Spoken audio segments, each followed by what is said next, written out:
नमस्कार, मैं शिव कुमार वर्मा, अध्यापक Sardar Singh convent inter college Mahmudabad Sitapur.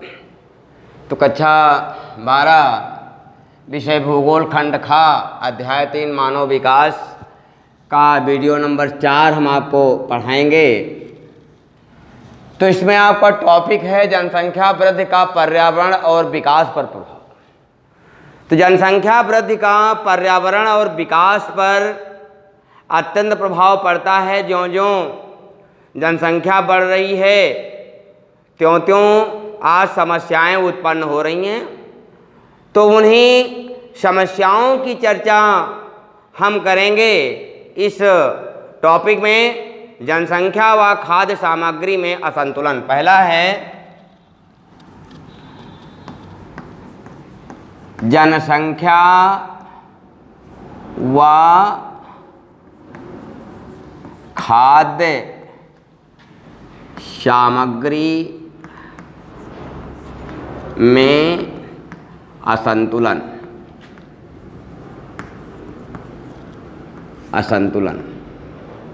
जनसंख्या व खाद्य सामग्री में असंतुलन।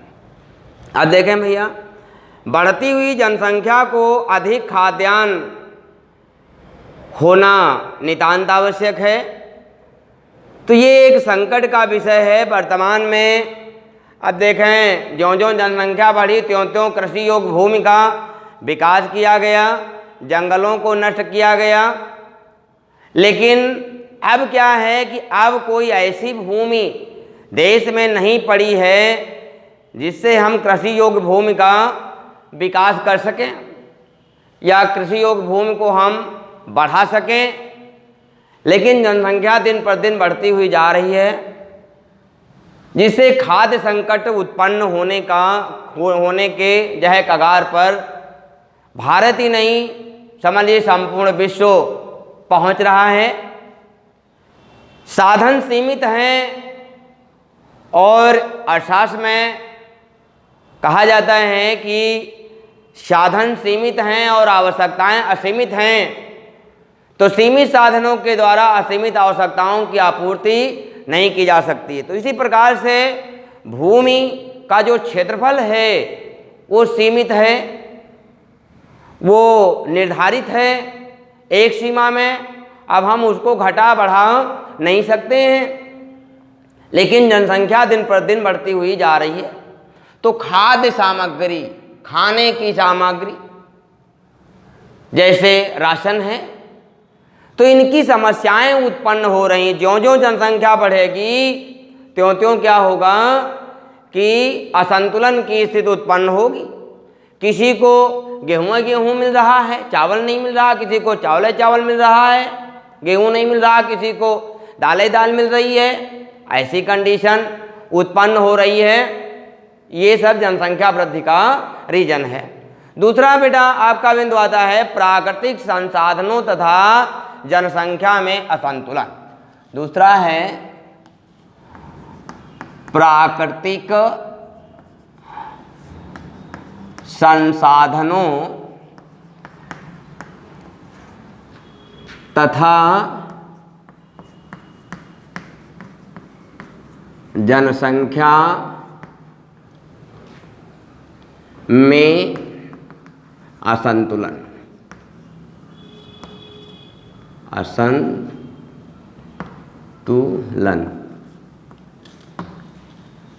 या आप ऐसे लिखते हैं, चलो ठीक है, असंतुलन।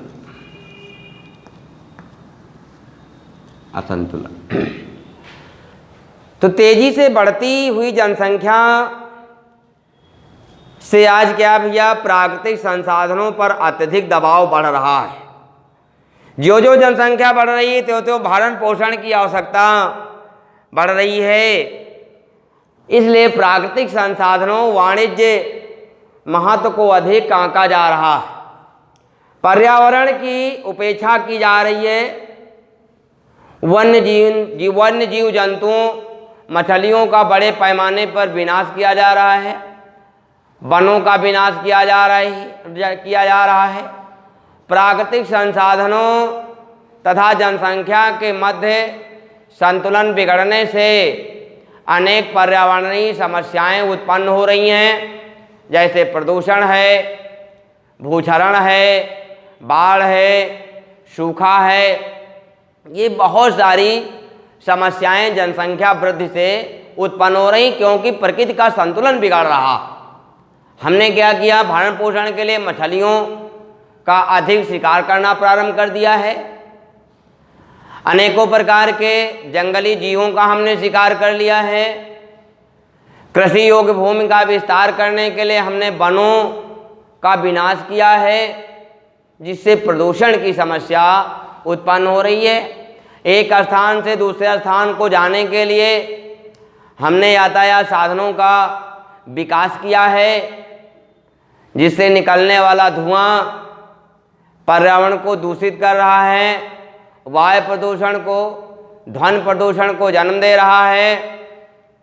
इसके अतिरिक्त संसाधनों की कमी के कारण लोग क्या कर रहे हैं, एक स्थान से दूसरे स्थान को, एक प्रदेश से दूसरे प्रदेश को, एक देश से दूसरे देश को क्या कर रहे हैं, पलायन कर रहे हैं, रोजगार की खोज कर रहे हैं। इससे बहुत सारी समस्याएं उत्पन्न हो रही हैं। संसाधनों, जो हमारे पास संसाधन हैं, उनका अधिकाधिक दोहन हो रहा है। तो निकट भविष्य में ये जो है खतरा है कि एक दिन जो हमारे पास खनिज संसाधन हैं, यदि इसी अनुपात में उनका दोहन होता रहा तो वह समाप्त होने की कगार पर पहुंच रहे हैं। और फिर क्या होगा कि हमारी सारी अर्थव्यवस्था रुक जाएगी, ध्वस्त हो जाएगी। नेक्स्ट बिंदु आपका है नगरीय समस्याएं एवं जनसंख्या वृद्धि। नंबर 3 है नगरीय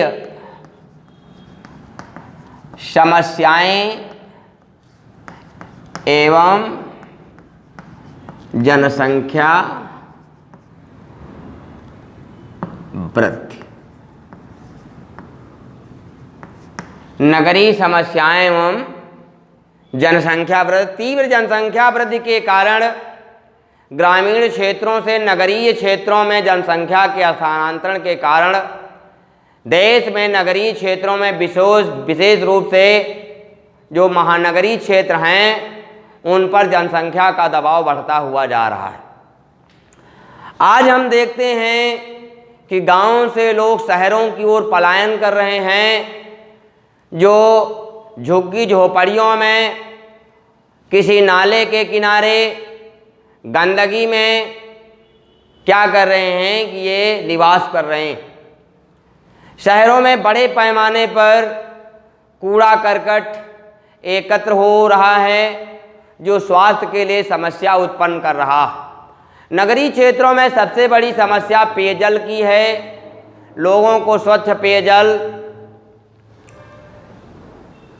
मतलब भर का उपलब्ध नहीं हो पा रहा है। इसके अतिरिक्त आवागमन के साधनों से ध्वनि प्रदूषण तथा उनसे निकलने वाला धुआं वायु प्रदूषण को जन्म दे रहा है। आप किसी नगर में, किसी महानगर में जाएं, चाहे वो लखनऊ हो, चाहे कानपुर हो, इलाहाबाद हो, आगरा हो, किसी भी आप महानगर में जाएं तो आपको वहाँ ध्वनि प्रदूषण, वायु प्रदूषण और गंदगी की बहुत बड़ी समस्या देखने को मिल जाएगी। तो ये जो सारी समस्याएं हैं, ये सब जनसंख्या वृद्धि के कारण ही उत्पन्न हो रही हैं। नेक्स्ट बिंदु आपका है गरीबी और बेरोजगारी की समस्या।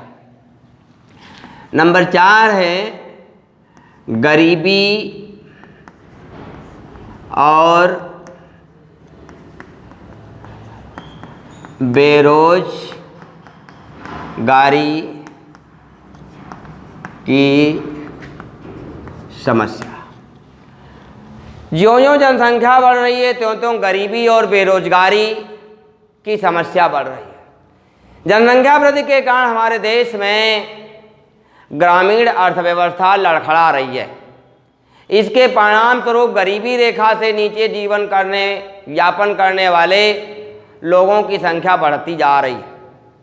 प्रति व्यक्ति भूमि की उपलब्धता जहां 1921 में 0.8 हेक्टेयर थी, वो अब घटकर 0.38 हेक्टेयर हो गई है। जनसंख्या वृद्धि के कारण ग्रामीण क्षेत्रों में अतिरिक्त श्रम शक्ति तेजी से बढ़ रहा है, यानी बेरोजगारी बढ़ रही है। हमारे देश में जनसंख्या प्रतिवर्ष 2% की दर से बढ़ रही है, जबकि श्रम शक्ति 2.4% की दर से बढ़ रहा है। इसमें सर्वाधिक संख्या युवकों की है। बड़े पैमाने पर गरीबी, बेरोजगारी तथा भुखमरी के बोझ को वहन करने के कारण राष्ट्र के का आर्थिक स्वास्थ्य बिगड़ रहा। भूमिहीन किसानों का प्रतिशत बढ़ता हुआ जा रहा। ग्राम्य नगरीय प्रवास को बढ़ावा मिल रहा है। पौष्टिक भोजन की दर से भी ह्रास हुआ है। विशेषज्ञों के अनुसार एक व्यक्ति को 3000 कैलोरी ऊर्जा के भोजन की प्रतिदिन आवश्यकता होती है, पर हमारे देश में 2000 कैलोरी ऊर्जा का भोजन भी उपलब्ध होने में लाले लग रहे हैं। कहने का तात्पर्य है कि जो व्यक्ति जितनी ऊर्जा अपनी नष्ट करता है, जनसंख्या वृद्धि के कारण उतनी कैलोरी ऊर्जा का उसको भोजन उपलब्ध नहीं हो पा रहा। महामारी है, कोई रोजगार निकलता है, हजारों लोग उसकी तरफ दौड़ पड़ते हैं। ये क्या है?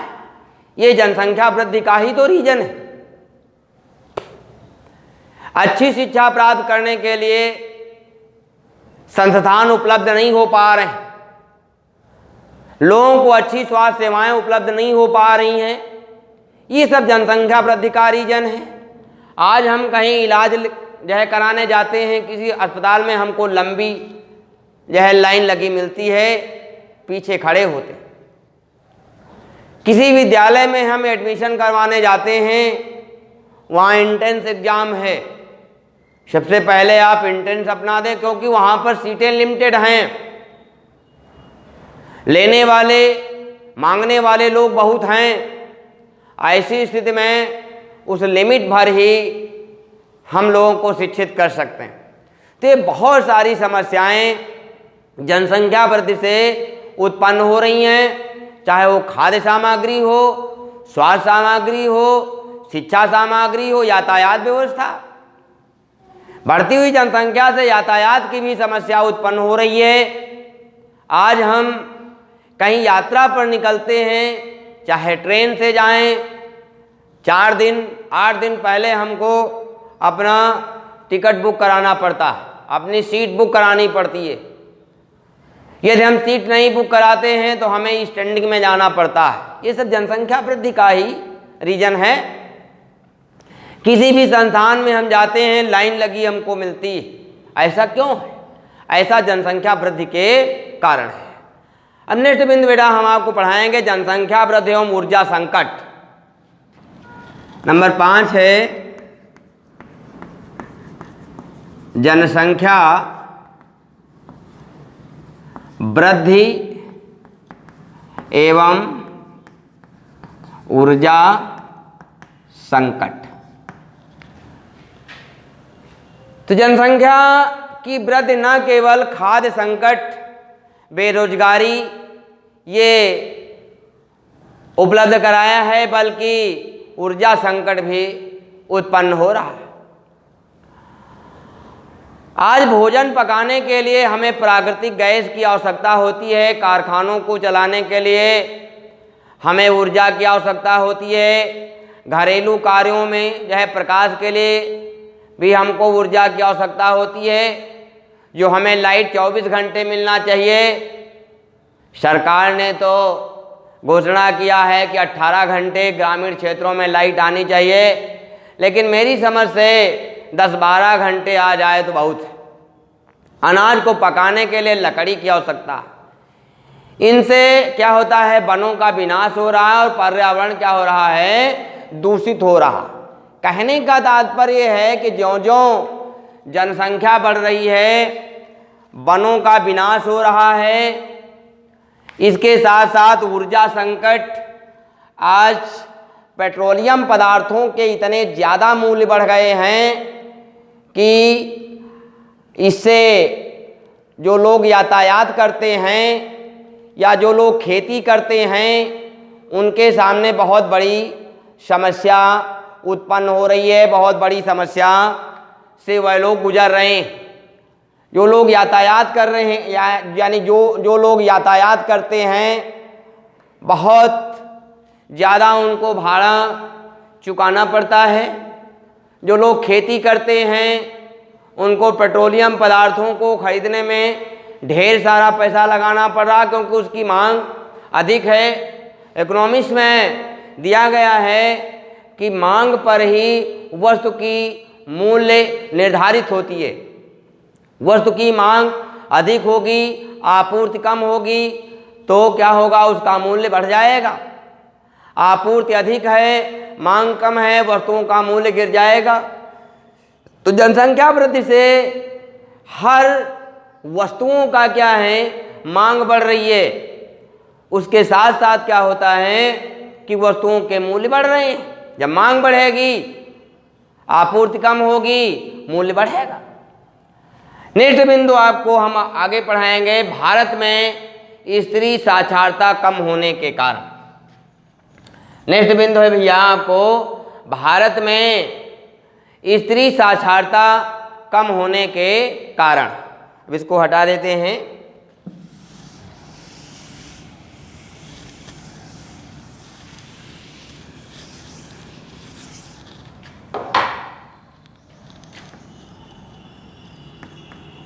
भारत में स्त्री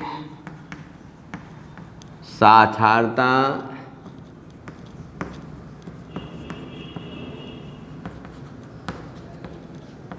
कम होने के कारण।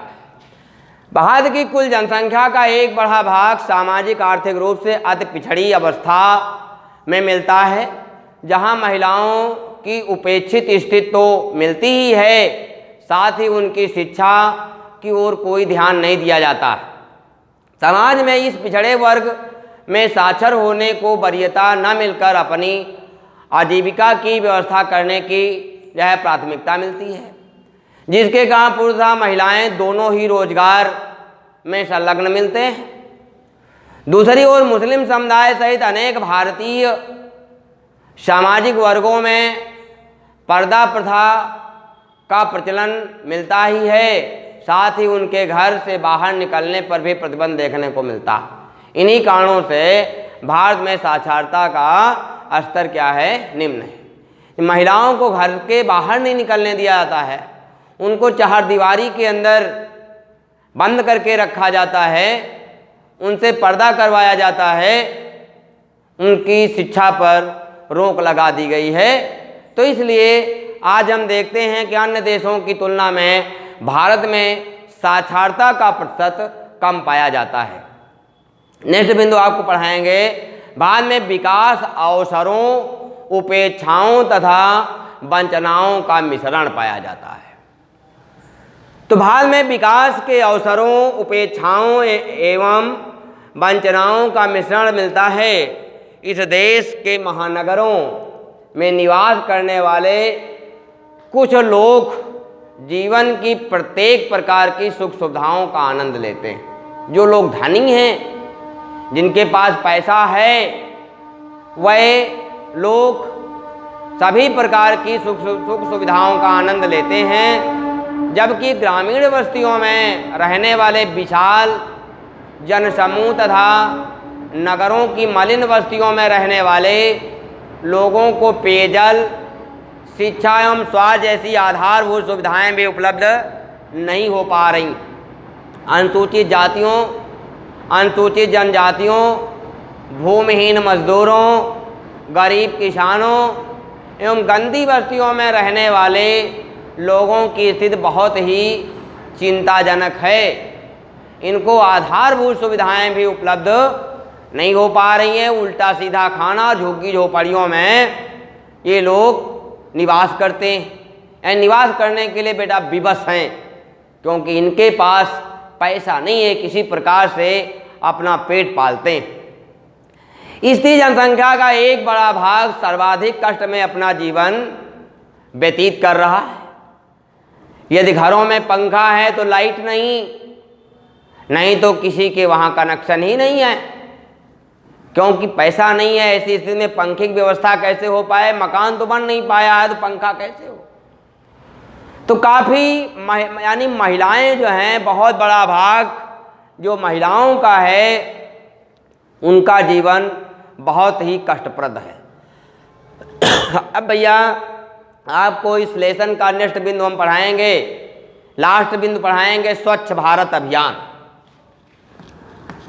स्वच्छ भारत अभियान कहो चाहे मिशन कहो, स्वस्थ भारत अभियान ये मोदी जी के द्वारा लाया गया है 2014 में। तो यह भारत सरकार द्वारा प्रारंभ किया गया राष्ट्रीय स्तर का अभियान है, जिसका उद्देश्य गलियों, सड़कों तथा सार्वजनिक स्थलों आदि की साफ सफाई करना। यह अभियान 2 अक्टूबर 2014 को प्रारंभ किया गया था। 2 अक्टूबर को एक महापुरुष नहीं, 2 महापुरुषों का जन्मदिन मनाया जाता है। इसमें महात्मा गांधी जी हैं और मृदुभाषी हमारे देश के द्वितीय प्रधानमंत्री लाल बहादुर शास्त्री जी का जन्म भी 2 अक्टूबर को ही हुआ था। तो इसी दिन ये भारत अभियान 2014 में प्रारंभ किया गया था। इसका उद्देश्य सामुदायिक शौचालयों के निर्माण के माध्यम से खुले में शौच की समस्या को कम करना या जो है समाप्त करना भी था।